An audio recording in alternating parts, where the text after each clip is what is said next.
এক শহরে রামু নামে একটি ছেলে থাকত। তার পরিবারে তার বউ আর তার 2 মেয়ে ছেলে থাকত। তারা অনেক গরিব ছিল আর এই গরমে তাদের বাড়িতে একটা ফ্যানও ছিল না। একদিন সকালে জানকী দেবী তার স্বামীকে বলে, গরমের সময় তো চলে এসেছে, তো গরমে আমরা কি করে থাকবো? আর বাচ্চাদেরও তো এত গরমে পড়াশোনা করতে খুব অসুবিধা হয়। হ্যাঁ গো রূপার মা, তুমি ঠিকই বলেছো।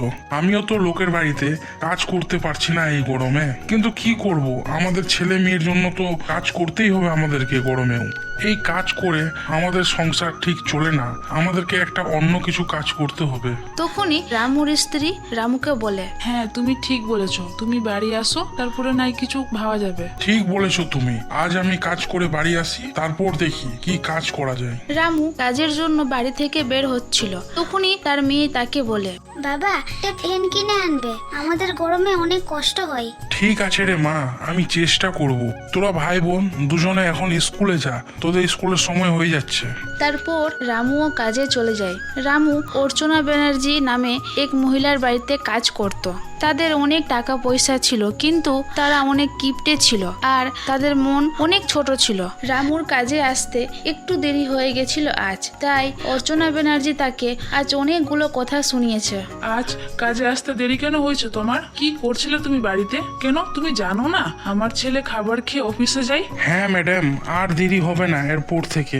আমার ভুল হয়ে গেছে, আর কোনোদিনও দেরি করব না আমি। ঠিক আছে, এখন যাও, তাড়াতাড়ি সব কাজ করো। রামু রান্না বান্না শেষ করে বাড়ির সব কাজ শেষ করে অর্চনা ব্যানার্জির কাছে যায় আর তাকে বলে, ম্যাডাম আমার কাজ শেষ হয়ে গেছে। হ্যাঁ তো আমি কি করব? বাড়ি চলে যাও, কাল আসবে টাইম মতো। ম্যাডাম আজকে আমার কিছু টাকার প্রয়োজন ছিল। কি বললে? তোমার টাকা লাগবে? এখন কোনো টাকা পয়সা নেই, মাসের শেষে টাকা পাবা। ম্যাডাম কিছু দিলে ভালো হতো, আমাদের এই গরমে বাড়িতে ফ্যান ছাড়া অনেক অসুবিধা হয়, তাই একটা ফ্যান কিনতাম বাচ্চাদের জন্য।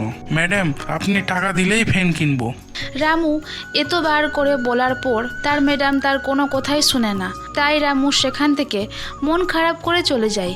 এইভাবেই রামুর পরিবারের সবাই গরমে কষ্ট করে দিন কাটায়। একদিন রাতে রামু কাজ করে বাড়ি আসার পর তার স্বামীকে বলে, তুমি অর্চনা ব্যানার্জির বাড়িতে কাজ করা ছেড়ে দাও আর এই মাসের টাকা নিয়ে লেবু জল বিক্রি করতে শুরু করো। হ্যাঁ তুমি ঠিকই বলেছো, কাল আমি ম্যাডামের বাড়ি যেয়ে সম্পূর্ণ হিসাবের টাকা নিয়ে আসবো।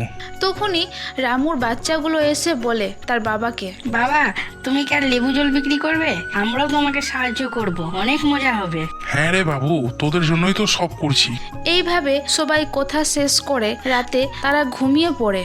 আর পরের দিন সকালে রামু তার ম্যাডামের বাড়িতে যায় আর অর্চনা ব্যানার্জিকে বলে দেয় সে আর সেখানে কাজ করবে না। তারপর রামু সেখান থেকে বাড়ি আসে আর তার বাড়ির সামনে ছোট্ট করে একটা দোকান খুলে লেবু জল বিক্রি করতে তারা শুরু করে সেই দোকানে। তখনই রামুর স্ত্রী রামুকে বলে, তুমি একটা মাটির কলসি কিনে আনো, মাটির কলসিতে জল খুবই ঠান্ডা থাকে। হ্যাঁ তুমি তো ঠিকই বলেছো, এই বুদ্ধিটা তো আমার আগে মাথায় আসেনি। আমি এখনই বাজার থেকে একটি মাটির কলসি সুন্দর দেখে নিয়ে আসছি।